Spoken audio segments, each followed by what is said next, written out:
ADMK Naveen ബാബുവിന്റെ മരണത്തിൽ ഭാര്യ കെ മഞ്ജുഷ ഹൈക്കോടതിയിൽ ഹാജരാക്കിയ രേഖകൾ PP ദിവ്യയ്ക്ക് നൽകണമെന്ന് ഹൈക്കോടതി. CBI അന്വേഷണം ആവശ്യപ്പെട്ട ഹർജിക്കൊപ്പം മഞ്ജുഷ നൽകിയ രേഖകളാണ് കൈമാറേണ്ടത്. PP ദിവ്യ നൽകിയ ഉപഹർജിയിലാണ് ഹൈക്കോടതി സിംഗിൾ ബെഞ്ചിന്റെ നടപടി. കൊച്ചിയിൽ നിന്ന് YS അഭിനന്ദാണ് ചേരുന്നത്. അഭിനന്ദ്, മഞ്ജുഷ ഹൈക്കോടതിയിൽ ഹാജരാക്കിയ രേഖകൾ അതിൽ എന്തൊക്കെയുണ്ട്? ഒപ്പം തന്നെ PP ദിവ്യയ്ക്ക് ഇതൊക്കെ നൽകണമെന്ന് ഹൈക്കോടതി ഉത്തരവിടുമ്പോൾ എങ്ങനെയായിരിക്കും ഇനിയുള്ള തുടർ നടപടി?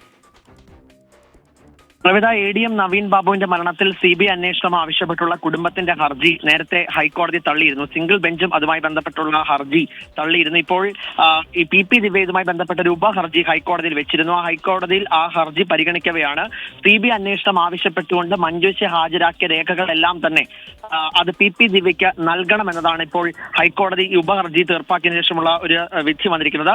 സാക്ഷ്യപ്പെടുത്തിയ രേഖകൾ കൈമാറാൻ ഇപ്പോൾ രജിസ്ട്രാർക്ക് ഹൈക്കോടതിയുടെ നിർദ്ദേശവുമുണ്ട്. PP ദിവ്യ കഴിഞ്ഞ ദിവസമാണ് ഇത്തരത്തിലേക്ക് ഒരു ഉപഹർജി ADMK നവീൻ ബാബുവിന്റെ മരണത്തിന് പിന്നാലെ ഈ ഹൈക്കോടതിയുടെ സിംഗിൾ ബെഞ്ച് ഹർജി മഞ്ജുഷയുടെ ഹർജി തള്ളിയതിന് പിന്നാലെ സമർപ്പിച്ചത്. അതുകൊണ്ട് PP ദിവ്യയ്ക്ക് ഈ രേഖകളെല്ലാം സമർപ്പിച്ച് അന്വേഷണത്തിൽ കൂടുതൽ വ്യക്തത വരുത്തണമെന്നാണ് ഇപ്പോൾ ഹൈക്കോടതി ഈ ഉപഹർജി പരിഗണിക്കവെ പറഞ്ഞത്.